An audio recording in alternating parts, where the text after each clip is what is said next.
Hello, I'm Lisa Thompson, Ontario's Minister of Agriculture, Food and Rural Affairs. I appreciate the opportunity to speak at this year's conference. As some of you may know, I grew up surrounded by municipal politics. My mother was the clerk, treasurer, and tax collector of our home municipality of East Wawanosh in North Huron for 35 years, and my great-uncle was the clerk prior to her. And I always knew it was tax season when the trimmings on our dining room table would come off and be replaced by boxes of envelopes and rolls of stamps. You may recall at that time, 35 years ago, clerks worked from home, so I got to see firsthand how hard municipal staff and municipal politicians work. To help my mom, I was commissioned as the official stamp sticker, and I knew technology was advancing when the stamps disappeared one day and a postage meter came in. The challenges that we are all facing with Omicron are difficult. So right off the top, I want to recognize and thank you all for how hard you have been working to help your municipalities and your constituents with the difficulties of COVID-19 and particularly Omicron. This time has reinforced the importance of listening to each other and working together for the betterment of Ontario's future. I want you to know that our government is here to support you and your communities throughout this challenging time because we want to strengthen rural, small-town Ontario now and for generations to come. I'd also like to give a shout out to all of our local municipalities in the Windsor-Essex area. Last week, we had cause to work very closely together, and your availability and your support was second to none. And I look forward to working and growing that relationship with you. And today, I'm happy that this conference gives us another opportunity to expand and grow our relationships as well. And on a personal note, attending ROMA as Ontario's Minister of Agriculture, Food and Rural Affairs is somewhat surreal and a genuine honor. I'm very proud to stand with my parliamentary assistants, Randy Pettipies and Toby Barrett, to hear from you about your local issues and priorities, and to talk with you about our work to strengthen rural Ontario and build resiliency against this pandemic. We're working together as a team and will always be able to talk to you about strengthening rural, small-town Ontario. You know, I'm fortunate to be speaking with you directly following the previous session on growth opportunities in rural Ontario. It ties in nicely to our focus to continue working with you to create opportunities for businesses, communities, and families across rural Ontario and in our small towns as well, so everyone can prosper in the years ahead. Our commitment to supporting rural Ontario and our powerhouse agri-food sector goes hand in hand. Building up the resiliency for both will in turn help to drive growth across the province and will position rural Ontario for new economic opportunities. One of the ways we're building those opportunities is by connecting more people across rural Ontario with affordable, reliable cellular and broadband service. These are essential services for people to learn, work, and run their businesses. Certainly, over the past couple of years, we've all experienced just how crucial these services are. And we've heard from families and businesses alike throughout Ontario about the frustration they experience by not having broadband internet on many occasions.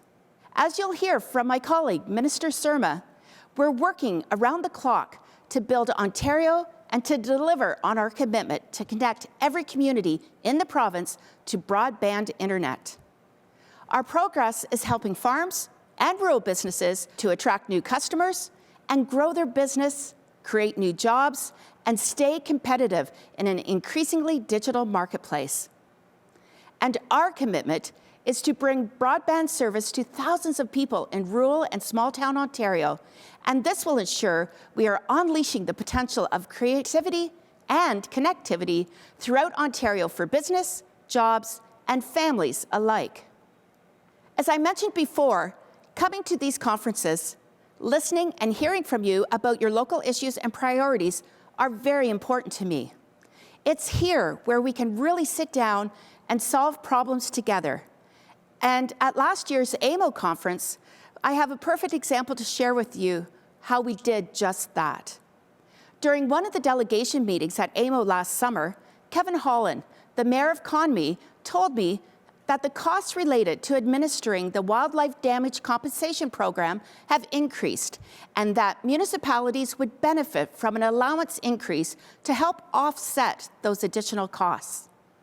I appreciated this information because I know the crucial role that municipalities play as our delivery partners, and that the Ontario Wildlife Damage Compensation Program is an important business risk management program for our livestock farmers. So since our meetings at AMO last year, I've worked with municipalities to look at and directly address the issue presented to us. So I'm happy to share with you today that I recently sent a letter to municipalities to announce that starting February 1st, our government is increasing the per claim payment amount extended to municipalities from $30 to $50 per claim to help deliver the Ontario Wildlife Damage Compensation Program. This action is a demonstration of our commitment to continuous improvement in program delivery. And it's also recognition of the conversations that we have had at conferences like ROMA. Another thing that I've heard is the challenge that COVID-19, the pandemic overall, has had on the workforce and small business in rural Ontario. We know how vibrant rural municipalities are and how essential they have been in keeping the province strong throughout the pandemic. I want to recognize your efforts and assure you that I will continue to be a champion for rural Ontario and advocate for the supports and initiatives you need. One of the key initiatives that we have to support rural Ontario is, of course, the Rural Economic Development Program, known as RED. And I want to thank my PA, Randy Pettipies, for assisting in reviewing the last intake of the RED applications. Notifications of successful applications will be heading out soon, so please watch for that in your mailbox. But today at ROMA, I'm pleased to let you know about a brand new intake of the RED program.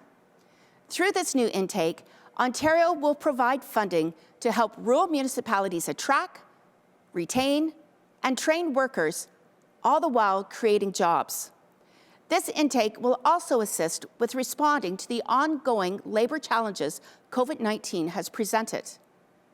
This latest intake will provide funding for municipalities, not-for-profit organizations, Indigenous communities, and local boards, service boards to be exact, to invest in building up their labour force.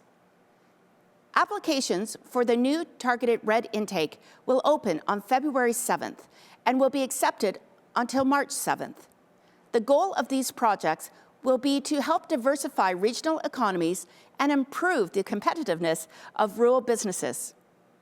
I look forward to seeing how this intake will boost local labor capacity. So in closing, I want to thank all of you, our municipal partners, for the dedicated work you do every day to support communities across rural Ontario. As we continue to work through the pandemic together, we're focused on making sure that we keep on listening and we keep bringing forward appropriate supports for rural Ontario. We'll continue to stand with you as we work through the difficulties of this outbreak. And as I'm sure you can all appreciate, this worldwide pandemic requires all levels of government to do their best in listening, recognizing needs, and providing appropriate supports. We all need to do this so that we can grow more opportunities for rural and small-town Ontario and for our essential agri-food sector. Thank you again for the opportunity to speak with you today, and I hope you make the most of this year's conference.